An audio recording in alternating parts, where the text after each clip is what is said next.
जय हिंद दोस्तों, GS times में आपका स्वागत है। आगामी पेट परीक्षा के लिए आज कुछ महत्वपूर्ण प्रश्न हम लोग लेके आए हैं और ये भारत के पड़ोसी देशों के संदर्भ में है। हम ये नहीं कह रहे कि सारा पड़ोस में पढ़ा रहे हैं, लेकिन जो कुछ महत्वपूर्ण प्रश्न है जहां से बनने के चांसेस रहते हैं, जिनकी जानकारी हम लोगों को कम रहती है, वो कुछ महत्वपूर्ण प्रश्नों को लेकर आए हैं। तो शुरू करते हैं।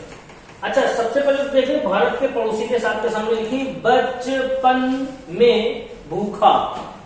बा से बांग्लादेश, चा से चीन, पा से पाकिस्तान, ना से नेपाल, मा से म्यांमार और ये भू से भूखा हुआ। ये 40, 34, 33, 17, 16, 7 लिखा हुआ है। आप अगर किसी डिजिट को पूरा कंप्लीट पढ़ेंगे यानी रटेंगे तो दिक्कत हो जाएगी। हमारे सामने 4 ऑप्शन होंगे। एक क्वेश्चन हम लोग सीधे पढ़ते, सबसे ज्यादा सीमा किस पड़ोसी देश की, तो बांग्लादेश की है। अब बांग्लादेश की 40, वैसे तो बांग्लादेश की 40 लिख रखी है, लेकिन पूरा मत पढ़े। जब ऑप्शन लगने वाले गोले याद है तो आपके पास 40 के अलावा कोई ऑप्शन ही नहीं है। अब बांग्लादेश 40, उसके बाद चीन 34, पाकिस्तान 33, नेपाल 17, ये 16, ये 7। आप थोड़ा ध्यान दें, 40, 34, 33, 17, 16, 7 लगभग पड़ोसी देश आपके तैयार हुए। आगे कुछ भी लिखा हो आपको मोटा माटी डिजिट आपको पता चल जाएगी। हम लोग पूरा नहीं पढ़ेंगे, सिर्फ 40 बांग्लादेश क्रम आपको बचपन हमने बता दिया। बचपन में भूखा, ये भूटान हो गया, ये म्यांमार हो गया। म्यांमार की अगर हमसे कहता तो 16 लिखी है, देखिए म्यांमार की लंबाई 1643 है, ठीक है। बाकी आपको ऑप्शन बता देगा। तो पहली चीज तो देखनी है 40, 34, 33। ये देखिए 33, 34 यानी चीन और पाकिस्तान अगल बगल, और ये म्यांमार और नेपाल 16, 17। 40, 33, 34, 16, 17 और 7 बचपन भू क्रम से अगर आप लगाते हैं तो आपको तैयार हो जाएंगे। अब देखते हैं पाकिस्तान। पाकिस्तान की सीमा में 33, 23 है। वर्तमान समय अगर हम पाकिस्तान से बात करें तो पाकिस्तान के जो सीमावर्ती राज्य हैं वो आपको मालूम होने चाहिए 3+2 लद्दाख और जम्मू कश्मीर, ये 2 केंद्र शासित हो गए। इसके अलावा पंजाब, राजस्थान और गुजरात 3 हो गए। अब वो 3 पूछता है केवल राज्य या केवल केंद्र शासित पूछता है तो 2, और यदि राज्य ऑब्लिक संघ करके पूछता है तो फिर ऑप्शन 5। आप ध्यान रखेंगे, जैसी देवी वैसी पूजा, जैसा ऑप्शन वैसा बोला। घर से पूरा रट के नहीं जाएंगे। 3 भी चेक कर सकता है, 2 भी चेक कर सकता है, 5 भी चेक कर सकता है। दूसरी कंडीशन ये होगी, लद्दाख और जम्मू कश्मीर केंद्र शासित बने थे, इसकी तारीख थी 31 अक्टूबर 2019। यानी इससे पहले की कोई तारीख दे देगा तो फिर हमारे ये आंसर बदल जाएगा, तो हमारे 4 राज्य हो जाएंगे। अगर तारीख देता है, ये टाइप ऑफ क्वेश्चन से जब एक क्वेश्चन से आप 2 क्वेश्चन निकालेंगे, ठीक। पाकिस्तान जब बना था, हमारी आजादी पाकिस्तान की आजादी 1 दिन का फर्क है। 14 अगस्त पाकिस्तान की, हमारी 15 अगस्त 1947, किसी को बताने की जरूरत नहीं है। पाकिस्तान के जो पहले प्रधानमंत्री बने थे लियाकत अली खान बने थे, और पाकिस्तान के पहले जो गवर्नर बने थे वो बने थे मोहम्मद अली जिन्ना, ठीक है। पाकिस्तान के जो पहले राष्ट्रपति थे वो इस्कंदर मिर्जा थे, और ये बने थे 1956 में। ये बहुत कम लोगों को पता होता है कि पाकिस्तान के पहले राष्ट्रपति कौन थे, तो इस्कंदर मिर्जा रखेंगे। पाकिस्तान की वर्तमान की राजधानी तो वो है इस्लामाबाद, लेकिन उससे पहले जो पाकिस्तान की पहली राजधानी बनी थी वो बनी थी कराची। पहले कराची राजधानी बनाई, उसके बाद 1960 में इन्होंने अपनी राजधानी इस्लामाबाद को घोषित किया। इस्लामाबाद कभी भी आप मैप में देखिएगा तो ऊपर की तरफ है, ठीक है। पाकिस्तान के उत्तर में इस्लामाबाद पड़ता है और थोड़ा प्राकृतिक संसाधन से परिपूर्ण है, यानी वादियों वाला शहर है इस्लामाबाद। लेकिन एक्चुअल में इस्लामाबाद राजधानी बनती है 68 में, घोषित होती 60 में, बनती है 68 में। यानी आप एक क्रम देखिएगा, पहले राजधानी रही कराची, उसके बाद कुछ दिन के लिए अस्थायी राजधानी बनती रावलपिंडी। ध्यान रखेंगे, अस्थायी कुछ दिन के लिए इनकी राजधानी बनती रावलपिंडी, यानी पहले कराची, फिर रावलपिंडी और फिर हो जाएगी इस्लामाबाद, 68 बन जाती है। पाकिस्तान के राष्ट्रगान के बारे में, इसको नाम है पाक सरजमी। 4 ऑप्शन हमको देगा पाक सरजमी करके, तो हमको नहीं समझ में आएगा। हो सकता है हमको कौमी तराना लग रहा हो। इसको कौमी तराना उर्दू में बोला जाता है, ध्यान रखेंगे। जो हम लोगों को मालूम है वो है कौमी तराना, ठीक है। कौमी तराना गलत भी नहीं है, लेकिन फिर हमारी कहानी ऑप्शन की, ये बात ध्यान रखेंगे। पाक सरजमी लिखा होगा तो पाकिस्तान का नेशनल एंथम है। उर्दू में जो इसको लिखा गया तो नाम दिया गया कौमी तराना। 1954 से पहले तक जो था वो जगन्नाथ आजाद के द्वारा लिखा हुआ था, लेकिन बाद में इसको हफीज जालंधरी के द्वारा लिखा गया। हफीज जालंधरी, ध्यान रखेंगे, ठीक है। ये इनका राष्ट्रगान। इनका जो पशु है मारखोड़ है और इनका जो पक्षी है वो चकोर है। राष्ट्रीय पशु मारखोड़, राष्ट्रीय पक्षी चकोर है। पाकिस्तान में भी थार का मरुस्थल है। थार का मरुस्थल हमारे यहाँ भी है। हम अपने यहाँ की बात करते हैं तो पश्चिमी राजस्थान का जो हिस्सा है वहां पर थार का मरुस्थल है। इनके यहाँ जो है देखा जाए तो दक्षिण पाकिस्तान के अकॉर्डिंग देखेंगे तो दक्षिण पूर्व का जो हिस्सा है वहां पे पाकिस्तान का मरुस्थल बनता है। और ये लोग थार के मरुस्थल को थार नहीं, ये बोलते हैं चोलिस्तान बोलते हैं। क्या बोलते हैं? चोलिस्तान। तो ये कुछ क्वेश्चन हमने पाकिस्तान से संबंधित आपको बताया। कुछ बांग्लादेश के देख लेते। बांग्लादेश की लंबाई सबसे लंबी है 40-96 भारत के साथ। हमने कहा था 40 से आप याद करें बचपन से। शेख हसीना इनके यहाँ प्रधानमंत्री काफी लंबे समय से है। कब से शेख हसीना? 2009 से। इंपॉर्टेंट बात, कब से है? 2009 से है। ठीक। इनका राष्ट्रीय पक्षी बांग्लादेश का मैकपी रॉबिन। क्या है? मैकपी रॉबिन, ध्यान रखेंगे। वैसे तो बांग्लादेश में बंगला बोली जाती है, मेरी बात को समझेंगे।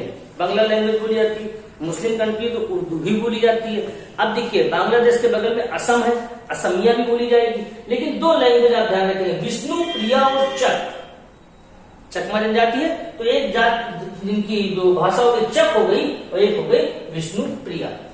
अब इनका देखते हैं स्वतंत्रता दिवस कब होता है। इनका स्वतंत्रता दिवस होता है 26 मार्च को। बांग्लादेश का स्वतंत्रता दिवस कब होता है? 26 मार्च को होता है। कारण समझ लें, 25 मार्च 1971 को पाकिस्तान की आर्मी ने ऑपरेशन सर्च लाइट शुरू किया था और उसके दूसरे दिन ये लोग इसको डिफेंड कर रहे थे, इसलिए 26 मार्च को स्वतंत्रता दिवस इन्होंने अपना घोषित कर दिया। इनका जो राष्ट्रीय पशु रॉयल बंगाल टाइगर है। अपने यहाँ बंगाल में पाया जाता है। इनका भी जो राष्ट्रीय पशु रॉयल बंगाल टाइगर है। कुछ बातें चीन में देखें। दूसरी सबसे लंबी सीमा चीन की है, 34 से 88 किलोमीटर है। कभी पूछते बक्सर का विद्रोह, इंपॉर्टेंट पॉइंट है बक्सर का विद्रोह। अपने यहाँ बक्सर का एक युद्ध हुआ था 1764 में।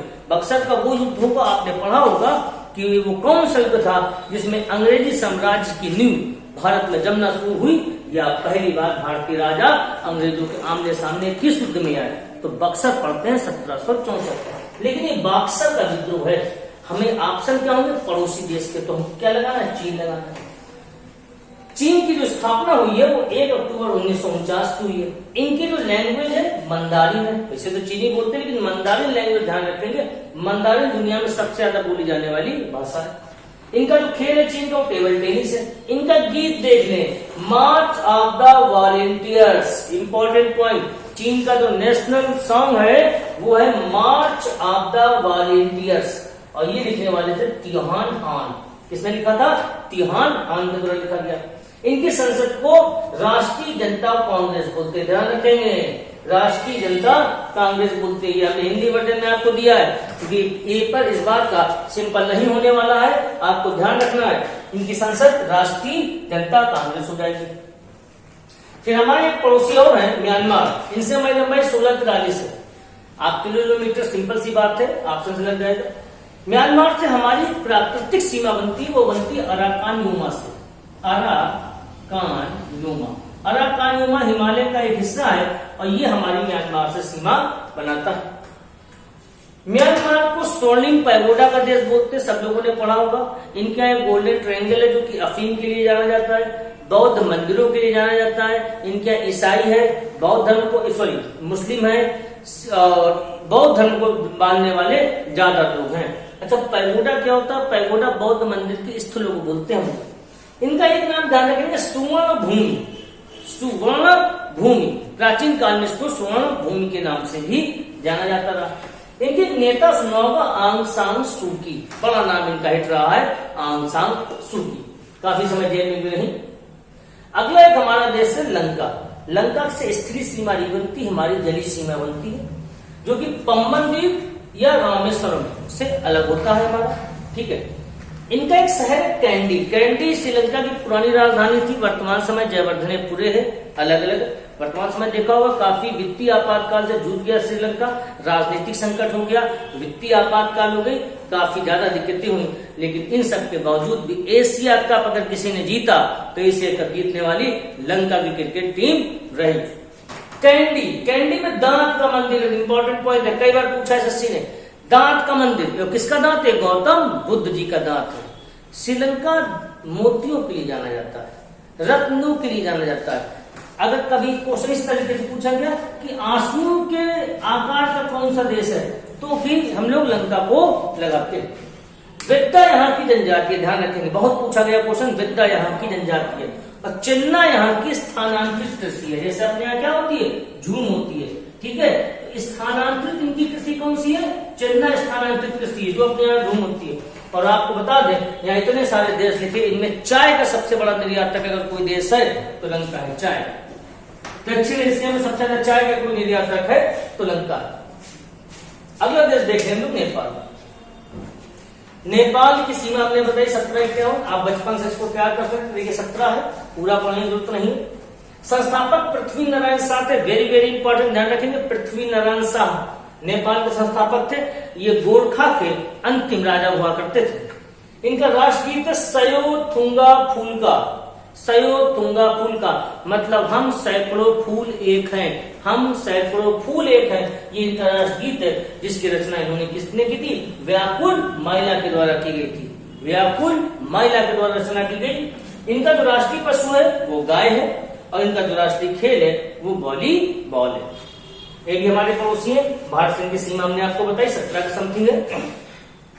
और अंतिम एक देश देख लें, भूटान। भूटान में आपने देखा होगा, एक दुनिया का ऐसा देश है जो कि अपनी खुशहाली पर जीडीपी को ज्ञात करता है, खुशहाली के आधार पर। इसकी शुरुआत किसने की थी? तो यहाँ के चतुर्थ राजा सिंगिये वांगचुक, यहाँ के चतुर्थ राजा जो थे, राजा सिंगिये वांगचुक ने 1972 में खुशहाली के आधार पर जीडीपी की बात कही थी। ये ध्यान रखेंगे, सिंगिये वांगचुक 1972 से उन्होंने इसकी घोषणा की थी कि नेपाल भूटान जो है वो अपनी जो जीडीपी है खुशहाली के आधार पर ज्ञात करेगा। भूटान का एक निकनेम आपने पढ़ा होगा, लैंड ऑफ थंडरबोल्ट, यानी गड़गड़ाहटों का देश किसे बोलते हैं? तो भूटान को बोलते हैं। एक क्वेश्चन आपको और बता दें, कभी पूछा जाए गड़गड़ाहटों का शहर, सिटी ऑफ द थंडरबोल्ट किसे कहते हैं? तो दार्जिलिंग को टिक करेंगे। ये क्वेश्चन इंपॉर्टेंट है, कई बार पूछा गया, सिटी ऑफ थंडरबोल्ट किसे बोलते हैं? तो दार्जिलिंग को कहा जाता है। इनका जो राष्ट्रगीत है द अनचेंजिंग लोटस थ्रोन, एक बार देखेंगे, लोटस थ्रोन लिखा है भूटान में, ठीक है, lotus throne, unchanging lotus throne, ये इनका राष्ट्र गीत है। भूटान में देखिए लोटस थ्रोन लगा है, चीन वाले में मार्च ऑफ वॉलेंटियर्स आ रहा है। आपको ऑप्शन देगा 4 देशों के नाम और ऊपर एक गीत लिख देगा किस देश से संबंधित, ठीक है। भूटान का जो राष्ट्रीय खेल है वो तीरंदाजी है, और इनका जो पक्षी है राष्ट्रीय वो है रेवेन कौवा। रेवेन कौवा मतलब काला। तो हमने कुछ महत्वपूर्ण क्वेश्चनों को आपके सामने रखा है। हम ये तो नहीं कह रहे हैं कि सारा कोर्स है एक साथ, सारे क्वेश्चन बहुत सारे हिस्ट्री से, ज्योग्राफी से, करंट से, लेकिन महत्वपूर्ण क्वेश्चनों को आपके सामने रखा जिसका कि लाभ आपको आगामी परीक्षा में जरूर प्राप्त हो। धन्यवाद।